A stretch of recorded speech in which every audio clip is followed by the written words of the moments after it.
have the pleasure of introducing Tracy Mann.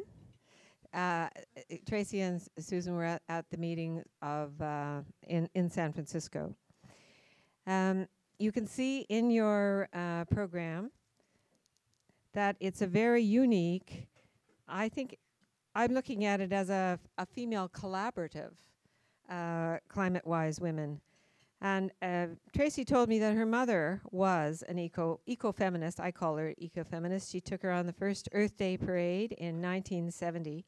And what I have noticed with my interaction with Tracy is that she practices the attitude of gratitude despite travel difficulties, despite delays, despite all kinds of difficulties that some other people complain about, but she always takes a positive attitude.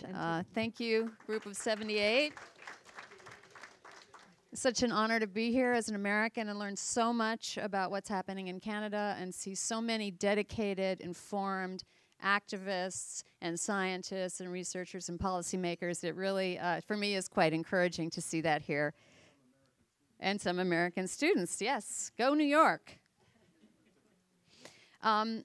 And I'm also thinking, just from the conversations that I've been hearing, that you probably don't know a lot about the intersection of women and climate change. Am I right about that? Do you know a lot about it? You've heard the talk before, or you haven't really heard why this is an issue? Because yesterday I was at Global Affairs Canada with a group of people who are kind of familiar, have background on this subject, and we discussed it, and also later at the Nobel Women's Initiative, where you can imagine the group is quite well-informed on this intersectionality of women and climate change and sustainable development.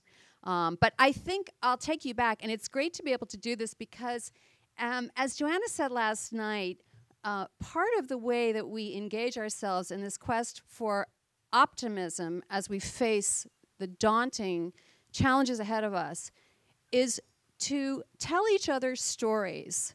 Because by telling stories, we start to impact this mindset change that we all need to make, embrace, and really evangelize. In the telling of stories, our minds actually undergo a chemical reaction, and we start to absorb these stories and incorporate them into our own beliefs and experiences. And so I think that's a really critical thing that I'm very conscious of. As you see, my background is somewhat unorthodox to be standing in this place, and I would not be standing here but for the magnificent women that I'm going to talk about today. My organization is Climate-Wise Women, and Climate-Wise Women came about in a very sort of unusual, unorthodox way.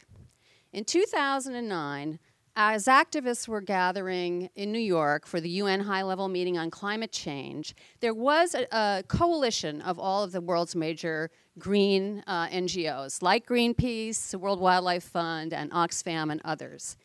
And they had a joint mission to really raise ambition in the public square and put pressure on politicians to come to Copenhagen to seal a deal. And in that effort, somebody had the great idea, actually I think this was attributed to Mike Bloomberg, that there should be a series of green roof concerts around the city of New York in the 5 boroughs. And these would see the biggest stars, Beyonce, Radiohead, Sting, on these green roofs playing, and an international broadcast, and this would just be a wonderful thing. And so for that they needed a music publicist, which is what I was doing at the time.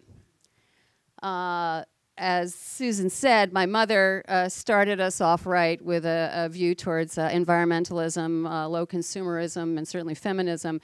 But I was quite a bit out of the loop as to what had been happening since 1970 up till 2009. So it was a very quick education process. And what happened is when I came to the table to do this work, nobody had called any artist managers, nobody had called any producers, nobody had done the really significant fundraising that would need to be done in order to produce a concert and an event on this scale. So there I was with this very nice job with all these really intelligent people doing really important things, and I had to make the best of it. One of the partners in this group was the Mary Robinson Foundation. At the time, Mary had a foundation in New York called Realizing Rights, connecting climate change and human rights. And her team was very excited about this idea that I proposed, that we do something around women. Let's have a breakfast, I suggested, and we'll use some of these women who are climate witnesses, and you may be familiar with this term. Climate witness is a term used for grassroots people who are often carted around to international events to speak to the immediate impacts in their communities of climate change. And they are very persuasive speakers. In this pile of biographies that I received to go through, I found 4 women who had never met each other before, but were all brought to New York under these circumstances, who had really fascinating stories. And I thought the 4 of them made a great group of spokeswomen. And Mary's team agreed, and they also said, well, we'll put Mary on the stage, and we'll put the mayor of Copenhagen, who was also a woman at that time, and we'll put Bo Lim, who is the Nobel Prize-winning scientist, and we'll put Cela Watt-Cloutier, and many other well-known women, and we'll put them with these women from grassroots and have a conversation. We had a 2-hour breakfast that went 4 hours. We could not get people out of the room. People wanted to stand up and talk about it. Women and climate change. This was a revelation. They knew it somehow, especially the women in the room, had a real, deep intuitive sense about that this was important. But it had not been talked about or codified or really even researched very much until that point. The UN Population Foundation had done some research in 2007, starting to show the correlation of not only the impacts on women, which are considerable, but also the resilience strategies that women were coming up with at the community level. So as you can imagine, this was a very rich conversation. And I didn't want to stop after that. So I asked the 4 women who were there with me, and I said, why don't we do something together? And we can take this kind of conversation on the road, and we are going to change minds and hearts with this kind of conversation. And they said, of course, yes, let's go. So with seed funding from Mary Robinson and mentorship and backing and everything else, we jumped in and began to do speaking tours of North America. We went to Europe. We traveled throughout. And they were very successful talks, and the response was great. But there was not real impact back at home. So the key figures in this group, there were 4, as I said originally. 2 particular women I'm going to talk about today, and then I'll explain how we got from talking to looking at the sustainable development action that needs to follow the speaking. And let's go to the first picture, please. And you can see me, obviously, with Ursula Rock Ova of the Carteret Islands, Her Excellency Mary Robinson, former President of Ireland, Constance Okolet of Uganda, and Tilmisa Hussein, former Deputy Minister of the Maldives to the UN. And next picture. Oops. And one of the many speaking engagements we did in North America, this was at University of Arizona, Tucson. And the next picture. And here is my friend Constance Okolet at home in the fields after a particular period of drought. Constance, oops, back please. Constance lives a kilometer from the border of Kenya. She is a self-described peasant farmer, which means that she tills the soil with a hoe. And this is how the women farmers in the region, in East Africa, who are 70% of the smallholder farmers, work. It takes them 30 days by hand to till the soil. Rural women are not typically thought of as leaders in this part of the world. And even Constance herself certainly didn't think of herself as a leader at the time that her father-in-law actually encouraged her to get involved on a board of a local school for disabled children. And she enjoyed that experience, and she had a lot to contribute. So she went on to another volunteer experience with a community health group, which was regional. And she began to connect with other small groups of women in the region, mainly dealing with health issues at that time, because this was before 2006, maternal health and family health, interventions that they could do in community. And then the climate changed dramatically. We can pinpoint it there to the year 2006. Oops. In which floods came, droughts came, and they completely upended the growing cycle that the community had been used to. Shortly after that, because of these leadership positions that Constance had been moving up through, Oxfam was doing a regional meeting on climate change, and they called her to participate. And climate change was a completely new term. She hadn't heard of it. Nobody had ever heard of it in the area. So she was particularly curious to see what they were going to talk about. When she heard that climate change was the result of CO2 emissions and that it was caused by the developing world, she was shocked. You'll hear from her in a minute. She'll tell you her reaction. The people in her region believe, and still believe to a certain extent, that God is punishing them for something. They're not sure what, but they have somehow displeased God, and so these unpredictable cycles are causing them really great distress. They have temporary migration. They have terrible food insecurity. There's an increased domestic violence and violence towards young girls because of the instability of the situation. Diseases that they don't have under normal times come up again with the flooding and conditions that are created. So after that, Oxfam saw they had a real star in this woman as she expressed the impressions and the activities of her community. They brought her to Kampala. They brought her to London. Here now, more than 10 years later, Constance has spoken on some of the biggest stages in the world with Reverend Desmond Tutu, with Mary Robinson, with many other dignitaries. And Mary, in her new book, Climate Justice, which I highly recommend, calls Constance a global voice. And if you just go to the, not the next slide, but the slide after, we'll hear from Constance directly. Constance is at home. And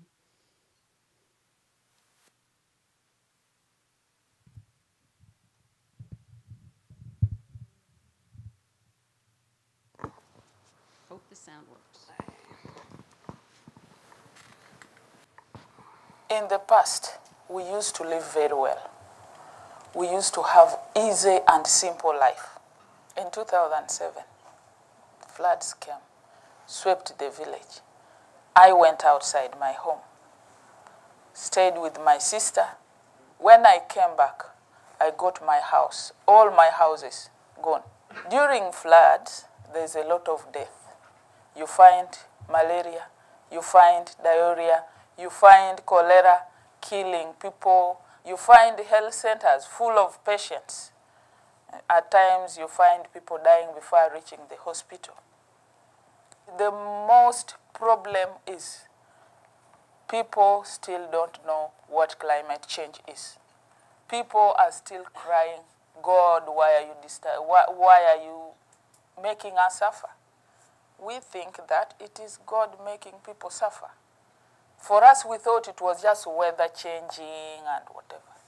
They said, no, you are suffering the effect of the developed country because they are over-polluting.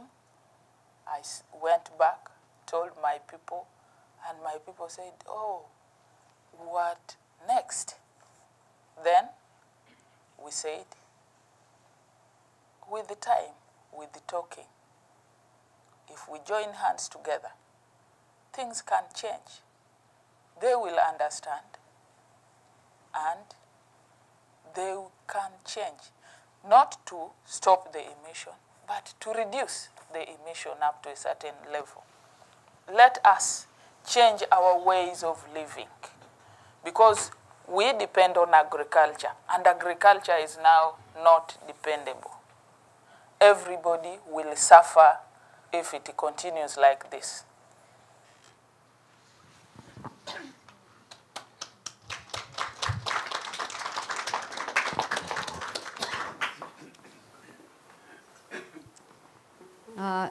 The other woman I'm going to introduce you to today is Ursula Rock Ova.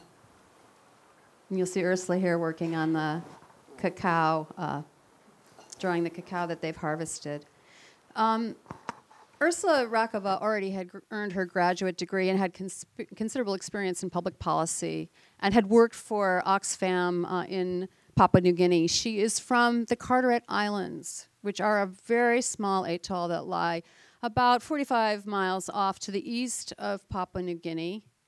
And for the past 12 years, she has been involved with moving that community to mainland Bougainville. And if you know anything about your geography in that part of the world, and you can imagine, Papua New Guinea has a very large, what we would call an island mass on its eastern side, and that is Bougainville. The Carteret Islanders, very interestingly, learned of their fate in the 1980s.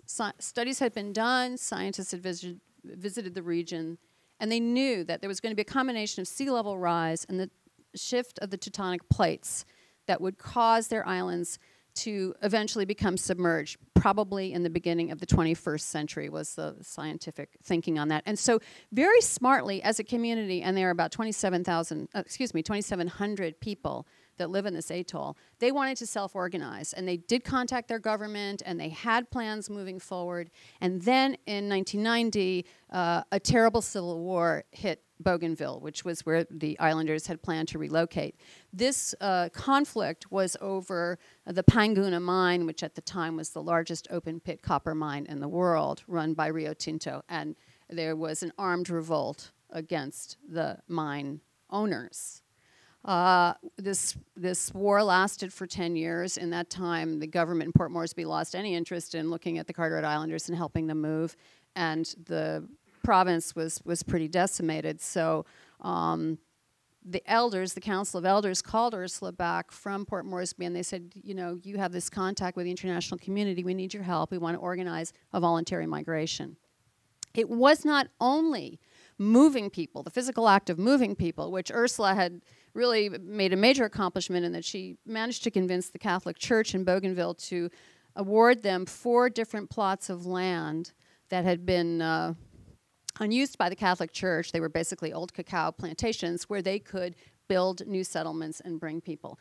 But she knew it was not going to be just about moving people in the small dinghies that they would have to cross in the open ocean to arrive in Bougainville. She knew it was also about constructing some very delicate relationships between the incoming community and the host community. And so in a small microcosm, she saw this this cataclysm that's engulfing the world in terms of how do host communities react to immigrant communities, and how do we weave our communities together for the social benefit for all. She did a lot of thinking about that, and her 18-point plan for migration, voluntary migration with dignity, has been recognized by UNDP, and you'll see in the next photo where Ursula received the Equator Prize.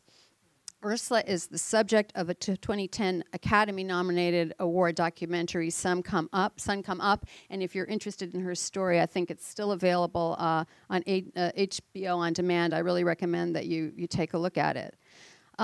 So despite all this great work and all of her credentials and all of the thought she's put into this, so far only 100 families have moved. And the resources have not been mobilized as yet to really completely relocate the community. So now we'll hear from Ursula.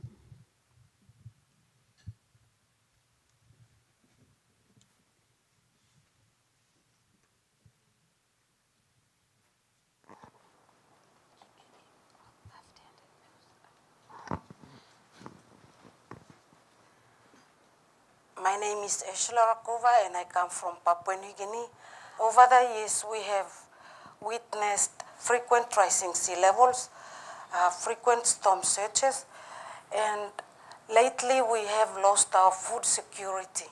We can no longer grow the food crops we used to grow on the island some 40 years back. There was an intrusion of salt water into the land. Leaves were turning yellow.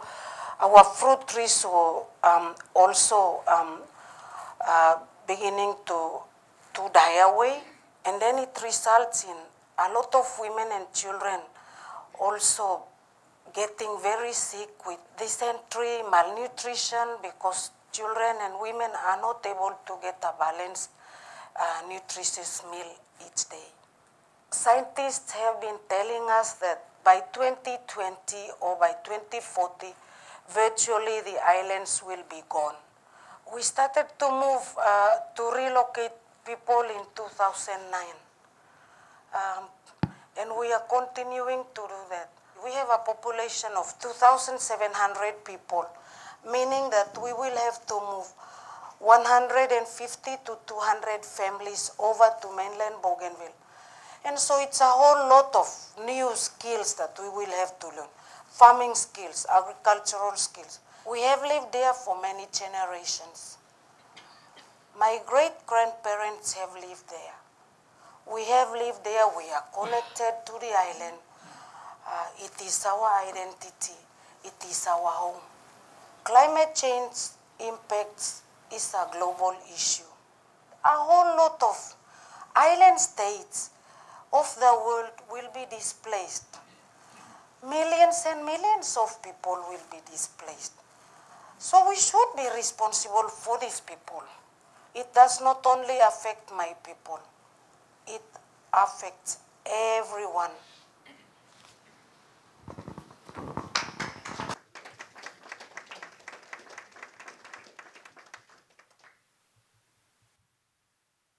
So we continued to travel and present these public forums.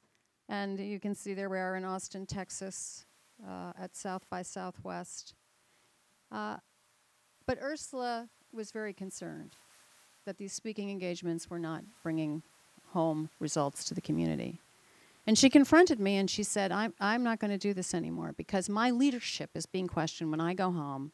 And they say, well, you've been in London, or you've been here, you've been there, and you've been dining in restaurants, and life is great for you, but you come home and we're in the same situation. So while, as I've told you, I came from very much of a communications, entertainment background, very removed from any idea that I might get involved with sustainable development, much less advocacy on climate change, I wasn't really sure how to react. I wasn't sure what I was going to be capable of doing.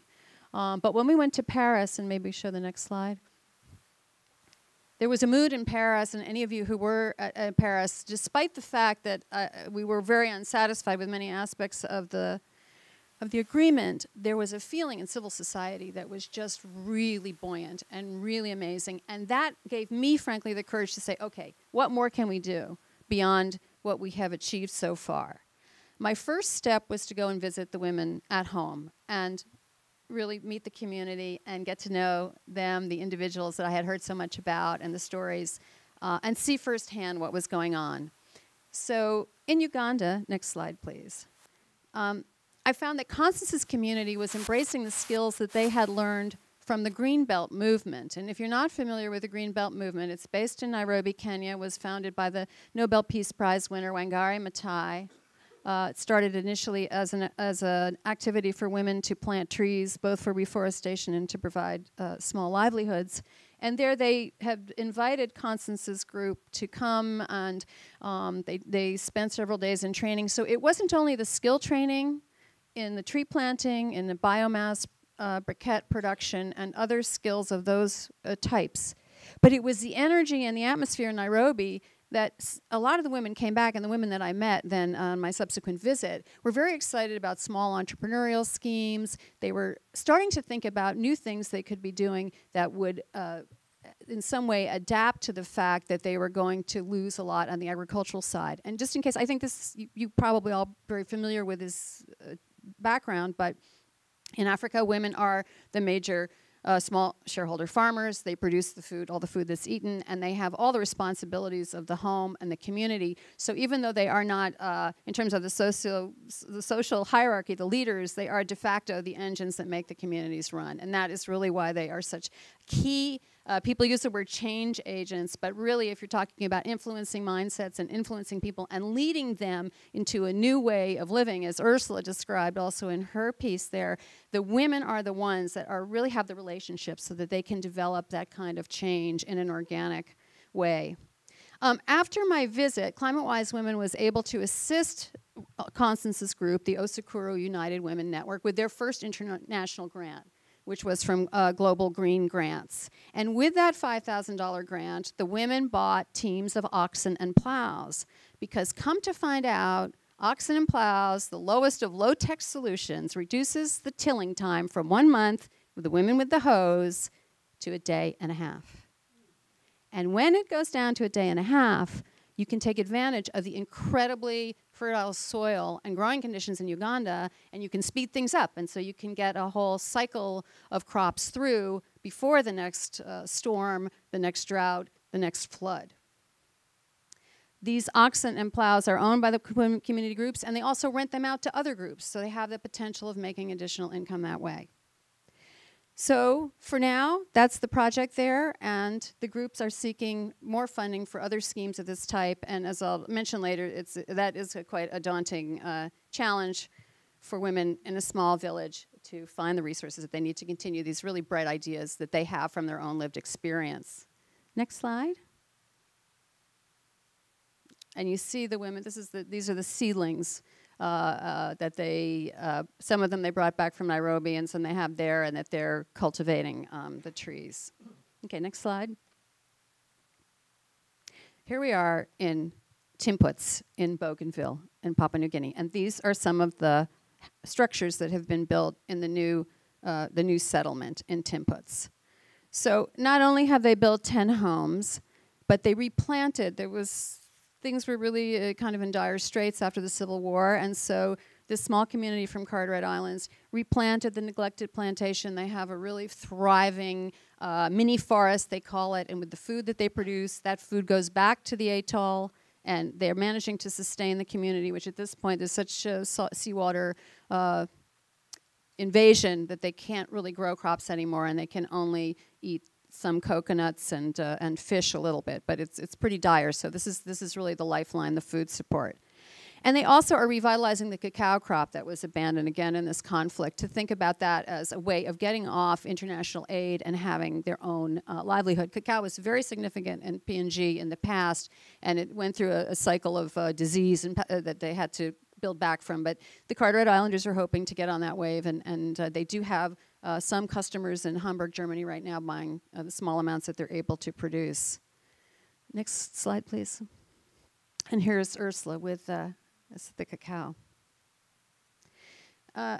Ursula and Constance, as exceptional as I believe them to be, are not unique. And we could actually cite many women here in Canada, in the indigenous communities, in the Arctic Circle, women here in Ontario who also have responded to climate change impacts.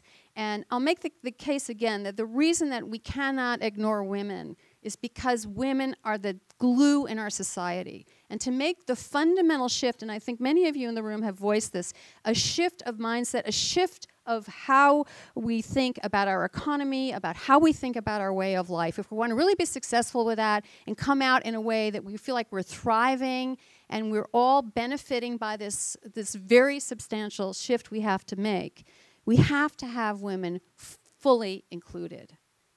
So I'll just mention that, my reason for coming to Canada, and I did have this opportunity yesterday to speak to people who are involved in funding some of these projects. As I said, Global Affairs Canada, and even Nobel Women has a lot of insights into how they do this. And this is really critical because women are simply not receiving funds to do the work of saving the world. A study that came out earlier this year showed that 0.2% of all philanthropic dollars globally in 2014 went to women and climate change resilience-related initiatives. And of those, that represents 825 grants for a total of 110 million US dollars. Less than 1/3 of these funders awarded more than one grant. So you have Constance starting this great enterprise with the oxen and the plows, and there's no way to buy, another set and keep magnifying that program. And only 8 of these funders gave more than $1 million for this work. Ursula, who, for example, needs $3 or $4 million to move those 2,700 people. And I will say that $4 million is a bargain based on the $30 million that the U.S. government has estimated to move the small populations in Alaska that need to relocate for similar reasons to Ursula's community. So I think there's obviously great room for improvement here. What I have learned in these few days here in Ottawa is that Canada is quite a leader and could be even more of a leader in this area. You already have a feminist policy that frames your international aid. You have so many dynamic women in leadership, and we're seeing some of them here in this room. And unlike my own country, sadly, you are in a moment where you can really come to the fore and not only encouraging international aid, but really looking at a system of support for women that includes national local, and international. Because there are a lot of people who've been working on this issue for a while who think we're coming to a tipping point where we will have the data that people so often ask for to show how are women going to really be the drivers of this change. There's a report coming out in October from the Klima Fund, which is a US-based fund for women and indigenous and youth, and there are several other think tanks preparing reports and data where they can really show us on a global scale that this empowerment of women, and empowerment is a funny word. The women are self-powered, believe me, but they still need not only our support, but they need a societal recognition of the role that they play. So I had one other thing that I just wanted to finish with. Maybe we'll show a couple more pictures here. What's next? Next slide.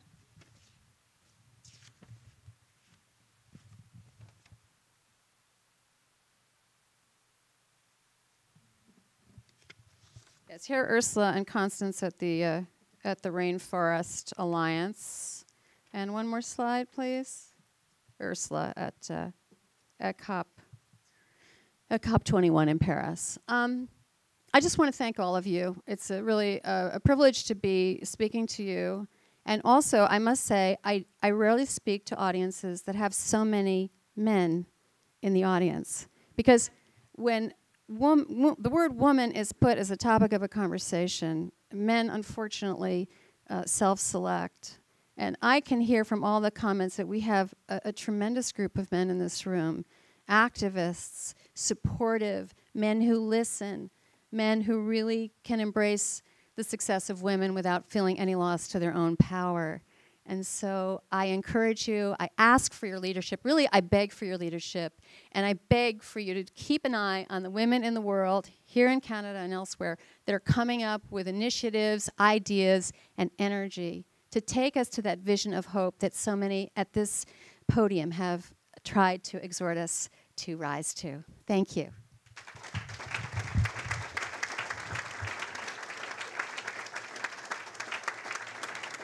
My name's Beth Whitmore, and many of you know the film, Who's Counting by Marilyn Waring. It was done, what, at least 30 years ago. And she talked about what statistics, the UN employment statistics did not count, and it was about women. I wonder what progress has been made on that statistical count. Thank you. Next. Oh, it's nice to be able to see. Here we go. Sunita. Thank you very much for transferring it around. Thank you. My name is Sunita. I come from Malaysia, actually, and I'm a student here at the University of Ottawa. And it's very exciting to hear the progression of today's discussion. And this is very much resonates to my work, actually. And my journey here to Canada is actually motivated by Canada's insistence at the international level. And I think you all should congratulate yourselves and push for your government to do more also. Canada, in the last CARE International report on climate finance, has done a lot to push for adaptation. In fact, Canada is one of the leading countries. So to push for adaptation financing, and that's very important, as you can see from the sharing of the voices of the women. It's not any different from the areas that I work with, it's for me, it's a reminder of why we need to continue to push for gender implementation. But more important is also what the morning sessions also have said, that to make those connections more clearer. And I think that sometimes when we're just talking about women's empowerment, we don't show how they are making those changes, so what kind of innovations women are bringing to the table for climate action. And a few groups that I come from in Malaysia, we have women going from villages to teach indigenous women, actually, to teach other indigenous women to do solar energy, to manage their microhydros. And these are, quote unquote, in our standards, illiterate women. And they are able to do that if we provide them with that opportunity and that space. And like you said, Tracy, that recognition that, yes, they are doing something, and they're not waiting for governments to tell them to do it. With that, thank you, because I think this will bring us to the next sessions also. It's really a good build momentum, I would like to say. So kudos to the organization for putting the topics together. It's not easy. Thank you, Sunita, and it's nice to have something we can commend the government for. So could you pass the microphone to Joanna here? She's next. Thank you. Thanks, Tracy. I'm glad I came back to hear you and to hear the presentation. And as someone who has been working on women's rights and climate change for a long time, it's great to hear the stories. But I think one of the things that you're also underlining, it's not just about women, but it's about grassroots solution to climate adaptation. And the fact, too, that you talk about the little resources going to women, but it's actually very few resources continue to go through bilateral and multilateral or big foundations to the grassroots. So so I'll put on my other hat, my non-Greenpeace hat. I'm the chair of the Match International Women's Fund, whose commitment is, Canada's only global fund for women, whose commitment is to get money to the grassroots. I guess my question, though, is, given your conversations at GAC on Friday, is that yesterday? Yes, yesterday. Can you share anything in terms of what were the reactions vis-a-vis you putting both those issues on the table, around the lens around women, but also around grassroots leaders who are showing the way? I'll start with Joanna. I'll start in response to Joanna, and I think that's an interesting question because I wouldn't say I got an instant commitment at the grassroots level, and I am not well acquainted enough to say what Canada may be doing in that regard, although I would imagine that it operates through large organizations, governments, and if we leave it to governments, unfortunately, the monies will not trickle down to the grassroots. I think that's pretty well understood that just isn't happening. So that's a frustration for everyone in this room as well. How do we motivate our own governments and world governments to be more responsive? And how do we connect with those experts that really do know the communities on the ground? I would have whole hours of conversation with Dale about, in going into the communities that he's lived in and visited, the time it takes to build the trust, to work through the misunderstandings that inevitably arise from where we come from and where many of the people that we're visiting come from. And I can even put this in a U.S. context because one of the first climate-wise women was also Sharon Hanshaw from Biloxi, Mississippi, who is also in Mary's book. And Sharon basically took leadership to rebuild East Biloxi because she was the hairdresser and everybody knew her.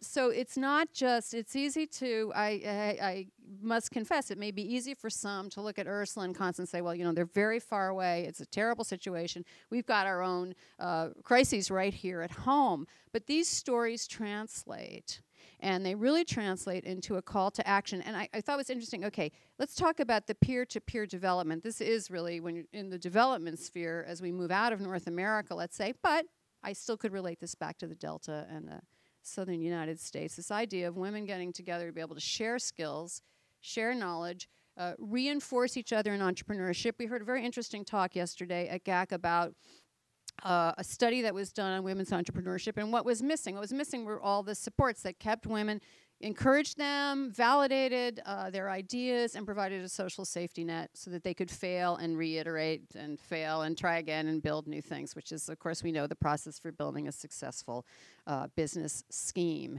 And in countries like Uganda or even in Papua New Guinea, when you're talking about enabling peer-to-peer skills sharing and knowledge sharing, you know what you're talking about? You're talking about, do you have the money to get the gals on a bus to go over to the next village? And will you pay for the lunch?